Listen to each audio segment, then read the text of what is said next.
Bom dia, moçada! Tudo bem com vocês? Aqui quem vos fala é o professor Eugênio Bastos, canal Geogênio, a serviço dos alunos que gostam de estudar e passar em concursos.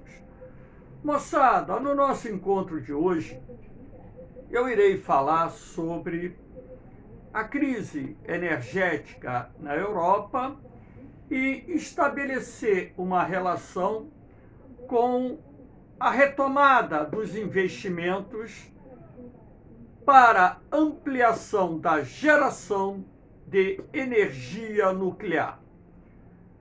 Vários países do continente europeu, sobretudo da União Europeia, após o acidente nuclear de Fukushima, ocorrido no Japão em março de 2011, começaram a rever a política energética, inclusive alguns países chegando até mesmo ventilar a desativação das suas usinas nucleares, como foi o caso, por exemplo, da Alemanha.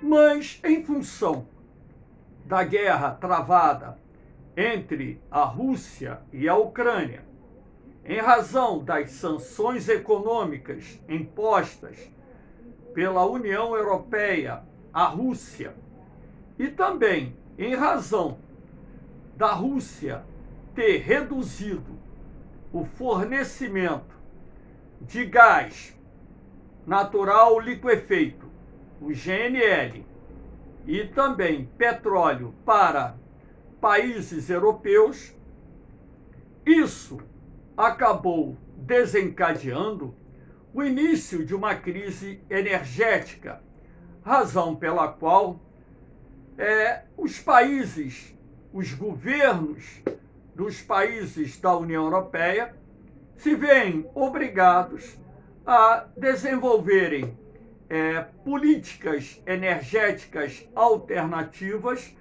como forma de reduzir a dependência da importação do gás e petróleo procedentes da Rússia.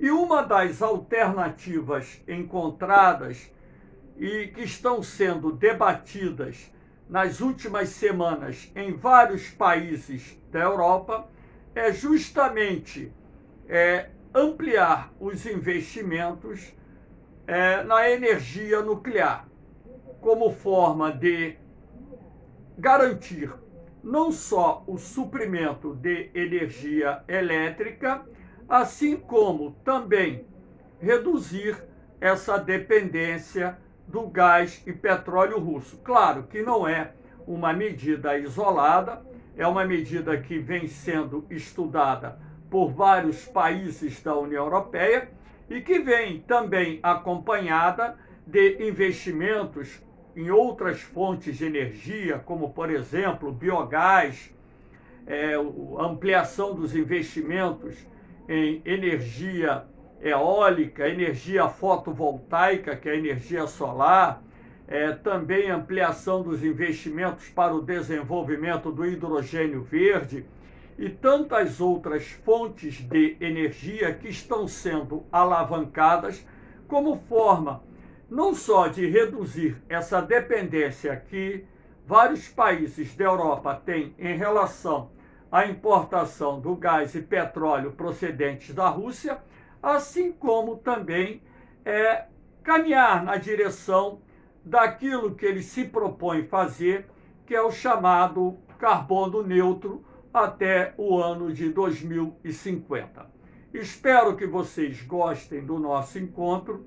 Havendo qualquer dúvida, deixe a sua pergunta lá na parte dos comentários, que eu terei o máximo prazer de respondê-la. A moçada que está se preparando aí para a SpaceX, também para os concursos de vestibulares, não só o Enem, como tantos outros vestibulares que ocorrem no final do ano, tem que dar muita atenção a essa aula, porque é um tema de grande relevância que pode cair nos concursos.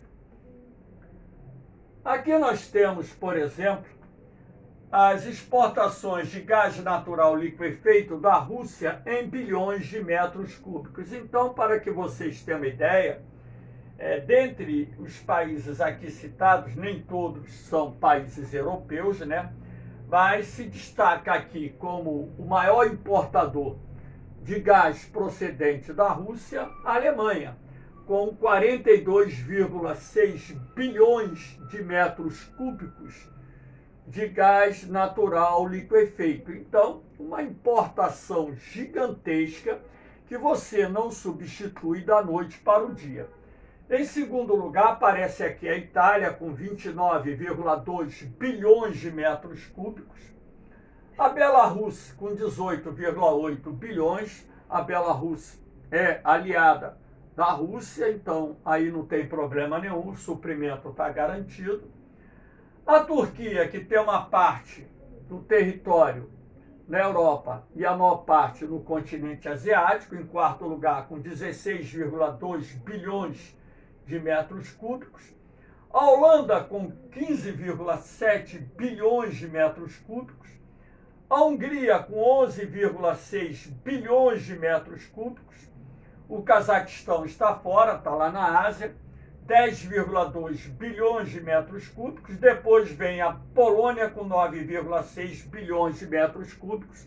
Então aqui nós temos alguns exemplos de países onde a maioria dos países citados se encontram no continente europeu e são fortemente dependentes da importação desse gás procedente da Rússia.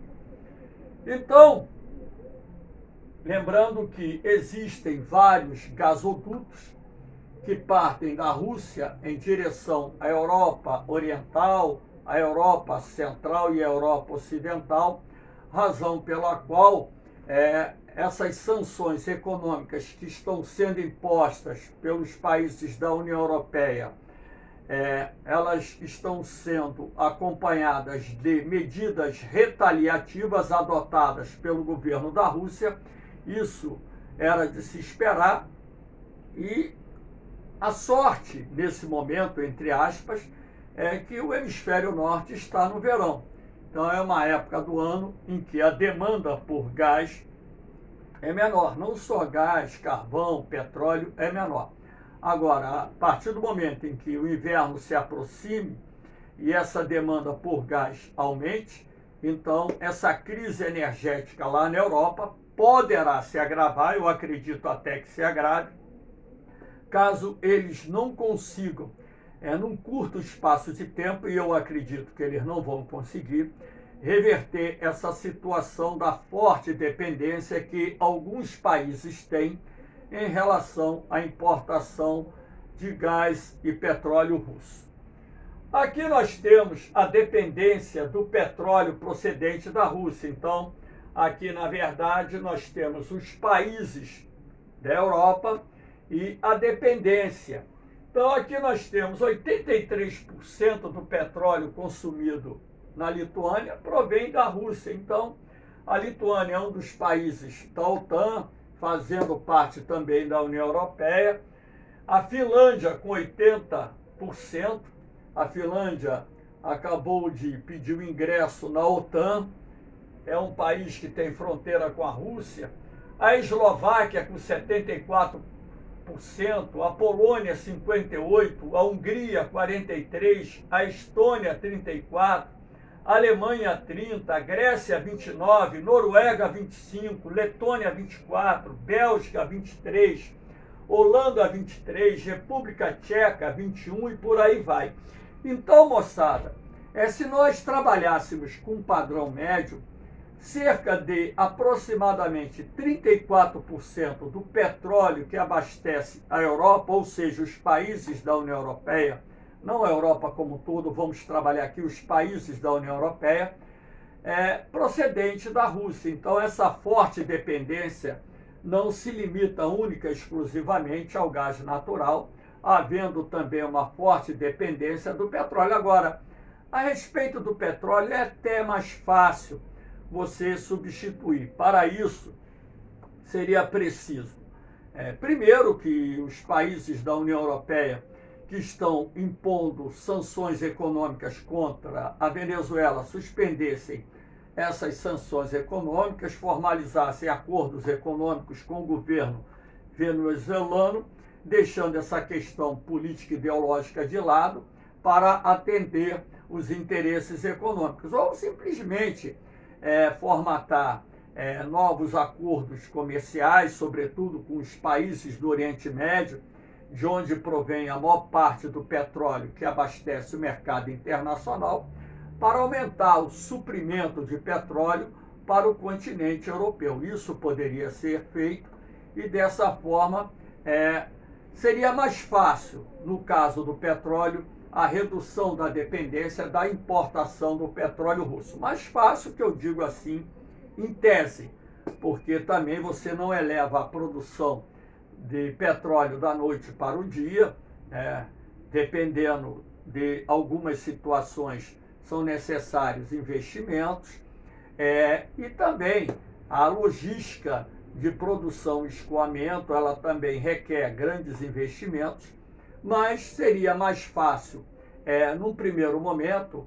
suprir a Europa com petróleo procedente de outros mercados, para reduzir ou eliminar essa dependência que vários países europeus têm da importação do petróleo procedente da Rússia.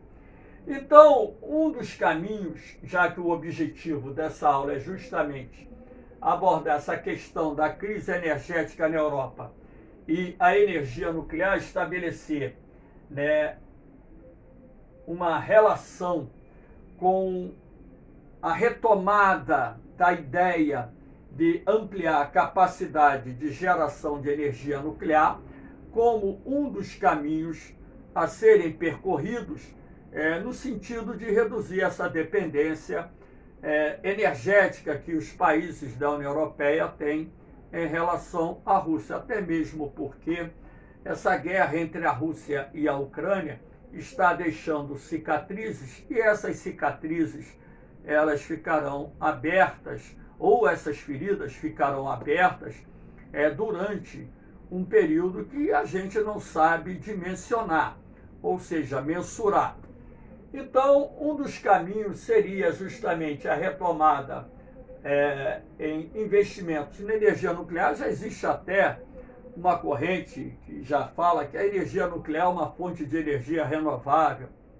Então, já tem uma corrente defensora dessa tese, inclusive alegando também que a energia nuclear é uma fonte de energia limpa, então ajudaria a Europa a atingir a meta do carbono neutro, uma vez que as centrais nucleares não lançam na atmosfera gases do efeito estufa, e dessa forma seria uma fonte de energia viável, não só para atingir essa meta do carbono neutro, como também reduzir essa dependência energética da Europa em relação à Rússia. Agora, tudo isso está sendo debatido amplamente em vários países, a revisão da política energética está sendo debatida, e nós teremos aí nas próximas semanas, nos próximos meses, um desfecho das alternativas que serão alavancadas na Europa. Uma parte já está sendo alavancada, os investimentos em fontes alternativas estão aumentando no continente europeu, de forma a reduzir essa dependência da Rússia. Então, aqui, a ideia é mostrar a vocês como se gera a energia nuclear, apenas revendo esse assunto. Eu tenho uma aula gravada sobre energia nuclear, fontes de energia. Então, a energia nuclear, na verdade, ela provém da fusão dos átomos de urânio que ocorre aqui no reator nuclear. Através dessa fusão, você tem a produção de energia, não energia elétrica, a produção de energia, o calor, que vai aquecer a água que se encontra aqui nesse recipiente. Então, essa água sob pressão é mantida em estado líquido até mais ou menos uma temperatura de 350 a 400 graus, quando, a partir daí, essa água evapore. Então, a pressão de fuga do vapor vai fazer com que a turbina se movimente. Então, o processo de geração da energia nuclear não ocorre aqui dentro do reator nuclear. Na verdade, quem vai gerar a energia elétrica é a turbina, que será movida por vapor. E a vaporização da água provém do seu aquecimento a partir do processo de fusão nuclear que ocorre no reator nuclear, permitindo assim que haja a produção de uma grande quantidade de energia calor que irá vaporizar a água e a pressão do vapor irá movimentar a turbina e, consequentemente, o gerador elétrico vai produzir a eletricidade que, através das linhas de transmissão, chegará nos estabelecimentos residenciais, comerciais, industriais, prédios públicos e por aí vai. Aí o aluno pergunta, professor, o que acontece com essa água que evapora? Ela é lançada na atmosfera? Não. Ela passa por um processo de resfriamento, ela volta para o estado líquido, realimentando todo o sistema. Então, essa água, na verdade, ela não se perde. Para você manter a temperatura aqui do reator, para evitar o seu superaquecimento, é preciso também utilizar a água para manter a refrigeração do reator. Se esse reator ele estiver operando sem o sistema de refrigeração funcionando, o que vai acontecer? A temperatura vai subir muito, vai ocorrer ali um superaquecimento e esse reator vai implodir, causando um acidente nuclear. Então, na verdade, aqui nós temos um esquema bem simplificado, né, de como é produzida a energia nuclear. A implantação de uma usina nuclear é cara, que fique bem claro na cabeça de vocês que uma usina nuclear ela custa alguns bilhões de dólares para ser construída. Isto porque não só a obra de engenharia em si, que é mais complexa em razão da necessidade de mecanismos de segurança, assim como todos os equipamentos que são instalados numa central nuclear, que são, em muitos casos, equipamentos de alta tecnologia, muito caros, mas que, apesar da construção de uma usina nuclear ser muito cara, né, a geração da energia em si é muito barata, porque os reatores nucleares eles possuem uma eficiência energética bastante significativa, ou seja, você não precisa alimentar um reator nuclear diariamente com combustível,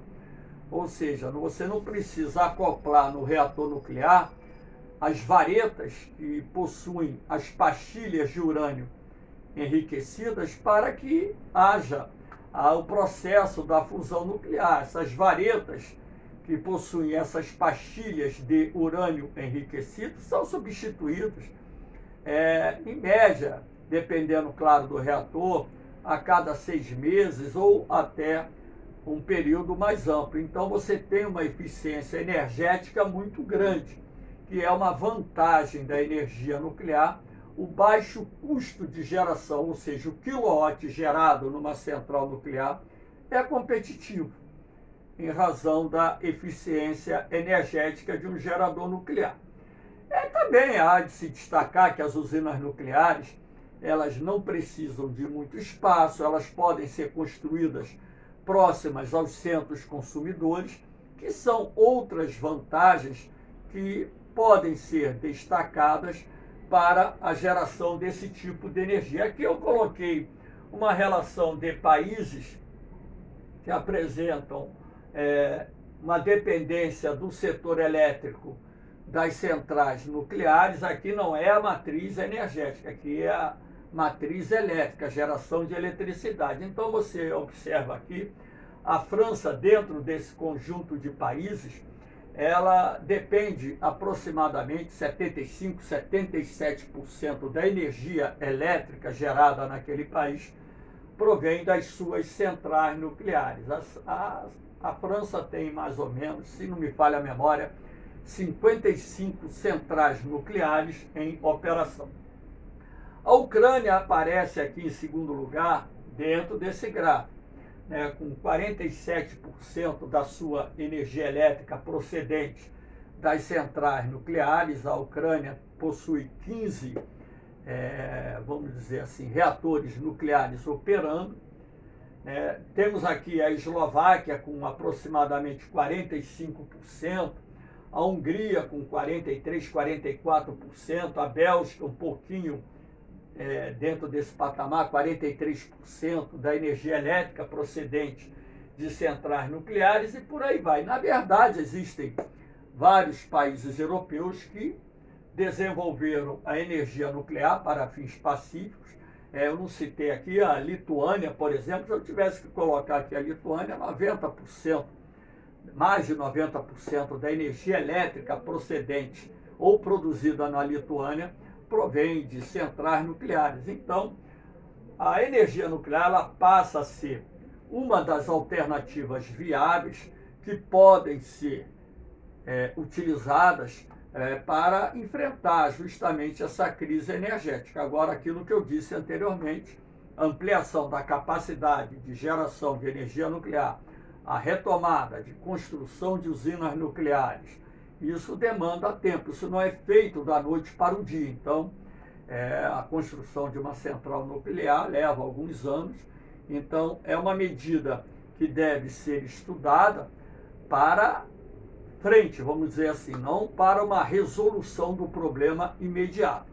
Então, a resolução do problema imediato envolve a busca, né, de uma cadeia de fornecimento de petróleo e gás natural que permita substituir, se não por completo, mas pelo menos em parte, essa forte dependência que esses países têm em relação à Rússia.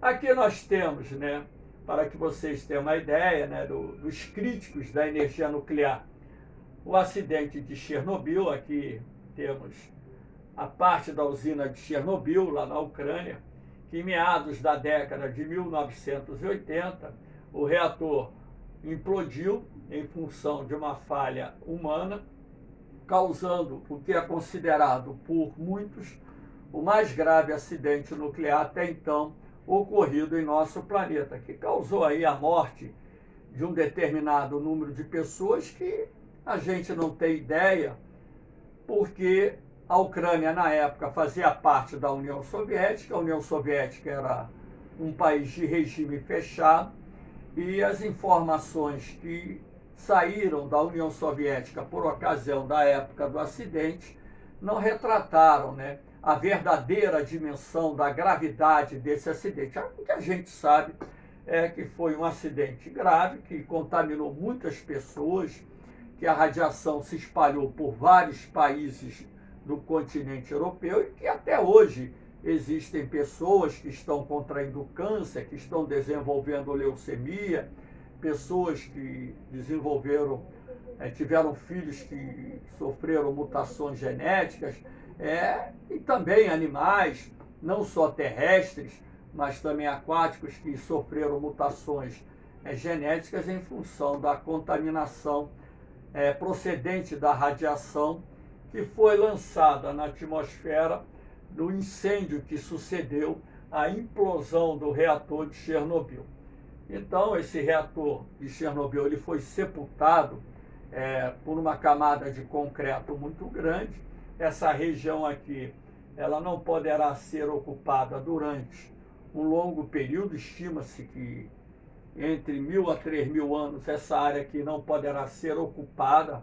Você pode chegar aqui perto com roupas especiais, mas não pode permanecer muito tempo, porque os níveis de radiação ali ainda são considerados muito elevados.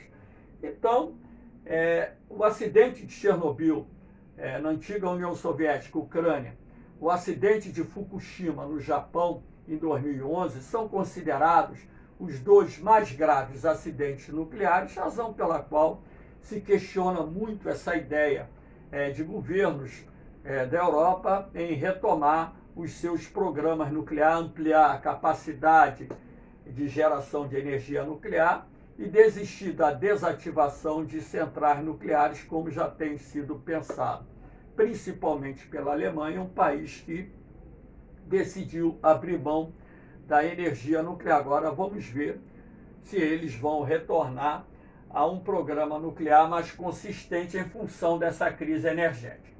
Aqui nós temos imagens tristes porque envolvem pessoas, mas o que eu quero mostrar a vocês aqui são os efeitos da radiação. Eu chamo de filhos de Chernobyl, né? Então vocês podem perceber a coisa muito triste. As pessoas não têm ideia da dimensão de um acidente nuclear, as consequências que isso pode causar. Então, você passar essas imagens aqui, mesmo que envolva seres humanos, né, é importante para conscientizar nossos governantes sobre a necessidade de abrirmos mão da energia nuclear pelo risco que oferece. Até mesmo porque nós temos que entender que não existe, por exemplo, tecnologia que permita reciclar o lixo nuclear. Então, o lixo nuclear ele é armazenado nesses tonéis. Esses tonéis eles são normalmente produzidos a partir do titânio, chumbo, tem também camada de concreto, tudo isso para impedir o vazamento da radiação. E esse material radioativo, ele deve permanecer ativo durante milhares de anos. Tem determinados materiais radioativos que, de acordo com os cientistas, assim permanecerão pelos próximos 300 mil anos.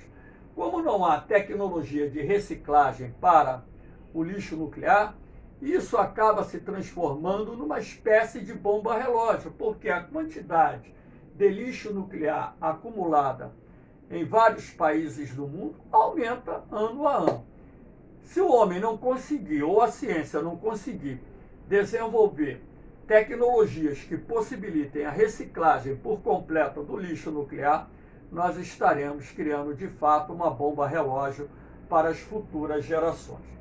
E também há de se destacar aqui uma outra questão, que é o risco de uma guerra nuclear. Então essa imagem aqui, que é uma imagem não verdadeira, mas apenas voltada para chamar a atenção, e que uma bomba nuclear, uma bomba atômica moderna, ela tem uma capacidade de destruição muito maior do que tinha as bombas lançadas em Hiroshima e Nagasaki, lá no Japão, em 1945. Então, a partir do momento que um grupo maior de países, né, consegue o domínio da tecnologia de produção de armas nucleares e começam a desenvolver essas armas de destruição em massa, o risco para a sociedade, para a humanidade, acaba aumentando como um todo.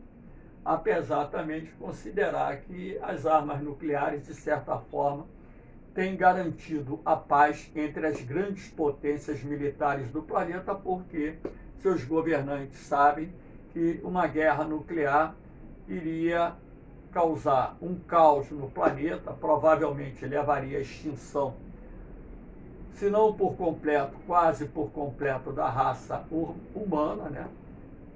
Os sobreviventes teriam que viver durante muito tempo em cavernas. Agora, com que recursos eles conseguiriam isso durante um período longo? Então, é algo que a gente tem que questionar. Se existem outras formas de gerar energia, devemos buscar essas formas alternativas. O planeta tem inúmeras fontes de suprimento de energia que só requerem ampliação de investimentos para ampliar essa sua capacidade de produção. E como a Europa é um continente onde você reúne o maior conjunto de países desenvolvidos do planeta, esses países dispõem dos recursos, então ali basta ter a vontade política, uma ação conjunta da União Europeia para se buscar as alternativas que reduzam essa dependência do gás e do petróleo russo e eles consigam, no menor espaço de tempo possível, superar essa crise energética decorrente das consequências da guerra travada entre a Rússia e a Ucrânia. Para encerrar o meu encontro, deixo aqui mais uma vez os grupos lá do Facebook, onde vocês podem acessar e obter meus PDFs sem custo nenhum. Esses PDFs têm a matéria, as matérias que caem nos concursos, e vocês podem usar porque o canal GeoGênio não é monetizado, não tem fins lucrativos, assim como eu gravo essas aulas através de um recurso bem simplificado aqui no meu quarto, né? E não uso edição de vídeo, é tudo muito simples, né? E eu também disponibilizo para vocês meus materiais. São 42 anos de experiência no magistério, preparando jovens para concursos. Muitos ex-alunos já estão até reformados, como coronéis do Exército, né? Rapaz, eu tenho ex-aluno que estou ficando velho, contra-almirante. É brincadeira? Não, é verdade. Então, moçada, espero que vocês tenham gostado do nosso encontro. Havendo qualquer dúvida, deixe a sua pergunta. Agora, não se esqueça, fortaleça o canal, divulgue o canal, ajude o professor Eugênio Bastos a levar suas aulas a um número maior de jovens. Porque, assim como vocês, o meu desejo é que todos obtenham sucesso na carreira escolhida, seja civil, seja militar. Um beijão no coração de vocês, um forte abraço, fiquem com Deus. Eu vou, mas eu volto, hein? Fui!